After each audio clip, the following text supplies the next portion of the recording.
The annual company Christmas party filled the grand hall with music, laughter, and the warm glow of hundreds of lights. Nicholas Reed stood near the window, champagne in hand, watching snow fall outside while his employees celebrated behind him. At 34, Nicholas had everything except what mattered. As CEO of Reed Enterprises, he'd built a tech empire worth billions. But success had cost him the woman he'd loved, the family he dreamed of, and any sense of joy in celebrations like this. His assistant approached carefully. "Mr. Reed, the children's charity representatives are here with some of the kids from the program we sponsor. They'd like to thank you."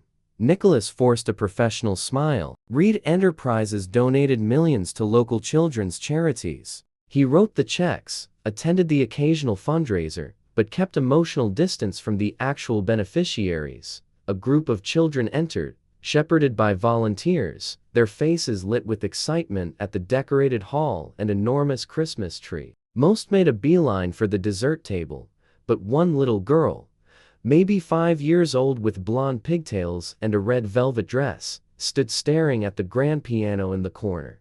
Nicholas watched as she walked toward it with unusual focus for such a young child. She climbed onto the bench, her small legs barely reaching the pedals, and placed her hands on the keys with remarkable confidence. Then she began to play. The room gradually quieted as people realized what they were hearing. The melody was complex, melancholy, beautiful. Not a Christmas song, but something original, something haunting. The little girl played with feeling beyond her years, her small fingers moving across the keys with practiced precision. Nicholas felt his heart stop. He knew this song. It was a piece composed by the only woman he'd ever loved, a piece she'd written during their time together 7 years ago, a piece she'd never published, never performed publicly. Only he had heard it. The little girl finished playing and looked up, smiling at the applause from the crowd. Nicholas moved toward her as if in a trance. "That was beautiful," he said, crouching to her level. "What's your name?" "Lily," she said cheerfully. "Did you like it? It's my favorite song." "Where did you learn to play like that?" "My mommy taught me. She plays piano too. She says music is like telling stories without words." Nicholas felt his throat tighten. "What's your mommy's name?" "Sarah. Sarah Bennett." The name hit him like a physical blow. Sarah Bennett. The woman he'd dated for 2 years. The woman he'd loved completely. The woman he'd driven away with his obsessive focus on building his company. The woman who'd left 6 years ago, telling him she couldn't compete with his ambition anymore. "Is your mommy here?" Nicholas asked, trying to keep his voice steady.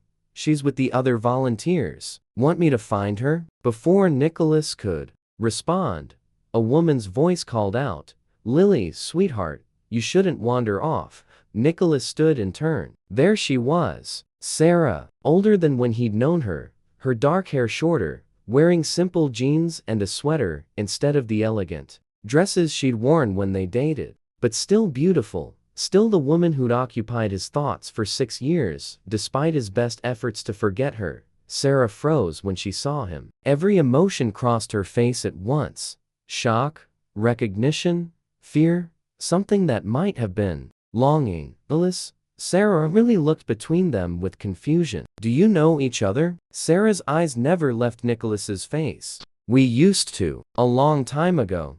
The pieces fell into place in Nicholas's mind. The timeline, the little girl's age, the way Lily had his same dark eyes despite her blonde hair. "How old is she?" he asked quietly. Sarah understood immediately what he was really asking. 5. She just turned 5 last month. 6 years since Sarah had left. 5 years since Lily was born. The math was undeniable.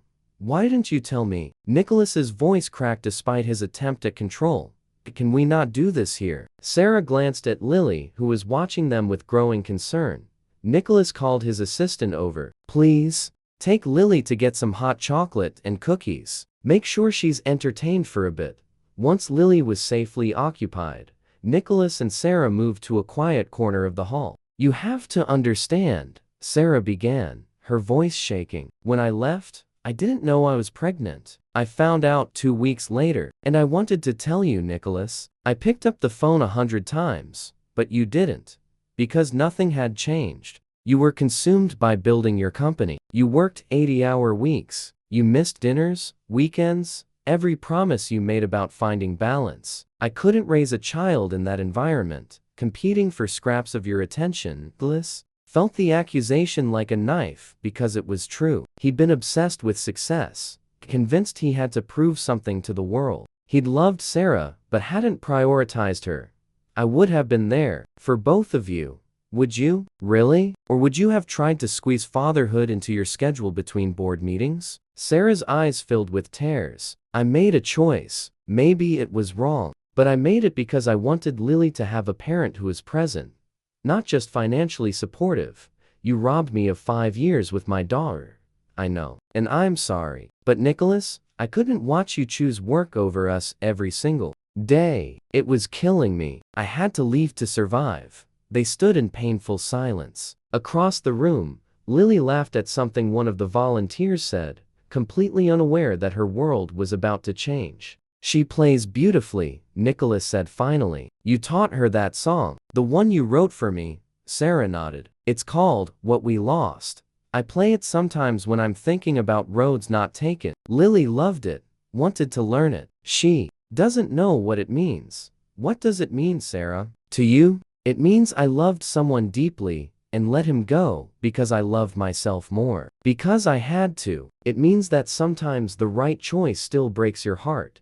Nicholas looked at his daughter across the room, this little girl who had his eyes, and Sarah's smile, who played piano with the same intensity he brought to everything. He'd missed her first steps, first words, first everything. I want to know her, he said. I want to be her father, not just in name or through child support. Really be her father. Sarah studied his face. Are you the same man I left? The one who prioritized business over everything? No, built the company I wanted to build. I achieved everything I thought mattered. And then I realized none of it meant anything without people to share it with. I've been empty for 6 years, Sarah. Successful and empty. Lily needs stability, consistency, not someone who shows up when convenient. I'll prove it to you. Whatever it takes. But please, don't keep her from me anymore. The path forward wasn't simple. Sarah was cautious, protective, rightfully wary of Nicholas's promises. They started slowly. Weekend visits, carefully supervised. Nicholas learning to be a father to a child who'd existed perfectly well without him. Lily was curious about this man who looked like her and seemed so interested in her life. Sarah told her the truth, age-appropriately, that Nicholas was her father and they were getting to know each other. Nicholas restructured his entire life. He delegated responsibilities at work, set strict boundaries on his time, learned to prioritize differently, not because he had to, but because he'd finally understood what actually mattered. 6 months later, at Lily's 6th birthday party, Nicholas played What We Lost on the piano while Lily sang. She'd written simple words to the melody, about families and love and second chances. Sarah stood watching them, tears in her eyes. Nicholas caught her gaze, and in that moment something shifted. What they'd lost had been found again, different, but somehow better. 2 years later, Nicholas and Sarah remarried in a small ceremony with Lily as flower girl. The little girl who'd played a haunting song had reunited a family that had been broken by ambition and fear. Nicholas never forgot the lesson. Success meant nothing if you had no one to share it with. The daughter he'd almost never known had taught him what truly mattered, one piano song at a time. If this story moved you, like, share, and subscribe for more tales of second chances. Comment about moments that changed everything.